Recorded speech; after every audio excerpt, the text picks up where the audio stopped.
گمانی بد به نسبت یکدیگر نکنید. ولا تطع كل حلاف مهین، دیومش مهین، هماز، مسخره باز، سوز میکردگی مردم را، ایراد میگرفتگی مردم را، مشائم بینمیم، گبر گبیار از مجلس به مجلسی دیگر. این آیت قرآن است. هشدار باش، هشدار باش.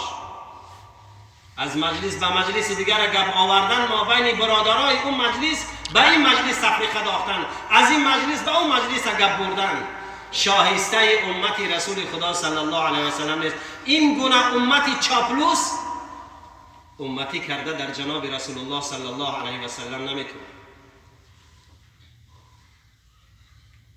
ولا تطع كل حلاف، قسم خور، بدگمان، مردم را لقب میماندگی،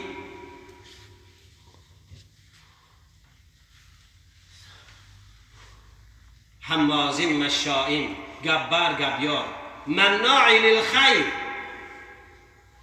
مانع از خیر. یک کس میخواد در یک کس خیر کنه، یک کس گم مانع او میشه. یک کس میخواد که مسکینا و فقیرا و مستمندان حاجتمندا را دستگیری بکنه، زیرا که خداوند متعال تو را قادر به او کرده است، اکنون این را پیش تو ارسال کرد و باری دیگر برادر از بری میبره، مانع خیر میشه.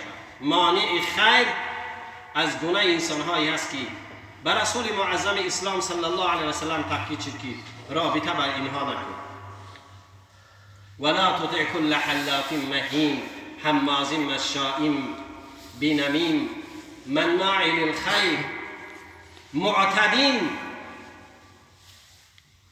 بدعتکار، گاه کزینا گاه مسجد، گاه تابه عرقخوری، گاه تابه گوشت فروشی، بدعتکار.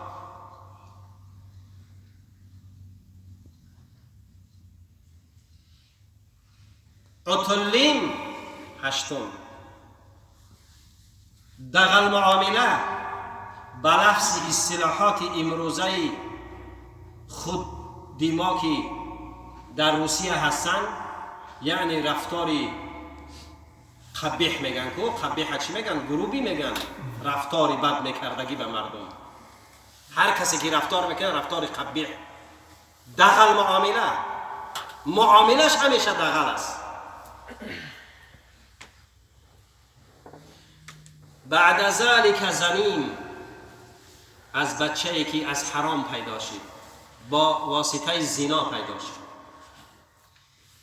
این گونه صفت در حق مفسرین میگن که مغیره آمده است. این نام برده بسیار آزارهای گوناگون به جناب رسول الله صلی الله علیه و سلم میداد. وقتی از بهشت و دوزخ، وقتی از شب معراج سخنها میشد، این بسیار مسخره بازی میکرد. این نام برده را یکی از مفسرین میگویند که این نام برده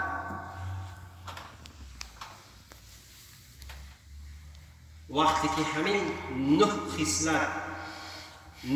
خصلت برای این نازل میشود، 8 تاش خودش میدونه، 9مش نمیدونه. از بعد 9 زنا است. میگه مادرش میگه که مادر، خدای پیغمبر برای من 9 طایفه، 9 خصلت، یعنی 9 خصلت آگاه کرد. همین 9 خصلت در من هست. قسمخور هستم، بدگمان هستم، از مجلس به مجلس دیگر گبیار گبر هستم، مسخره باز هستم. خب اسیم، ما اسیم نگفتیم. اسیم به معنای زیناکار و عرقخور، بینماز. ما اسیم فراموش کردیم بگیم بخشش. اسیم، معتدین، بدعتکار، دغل معامله و بچه‌ای که از زنا شدگی. این 9 طایفه در حق این 9 خصلت در او ثابت شد. خودش اقرار کرد آمد مادرش گفت اگر راست نگویی گفت کار دگرو گفت کلت از تن جدا میکنم و اگر میره راست نگویی. مادرش گفت که خدای پیغمبر اینی برای تو راست میگه. پدری تو کاری شب از دستش نمیومد. یعنی انین بود. انین به گپ اصطلاحات امروزه خودمو هیزلک ما میگیم. کاری شب از دست او نمیومد. ما مالدار و دولتمند بودیم. برای میراث تا که میراث ما را یک از پاسبانی کند بعد از سر ما، من به یکی از 10 مرده هایی که در چول بود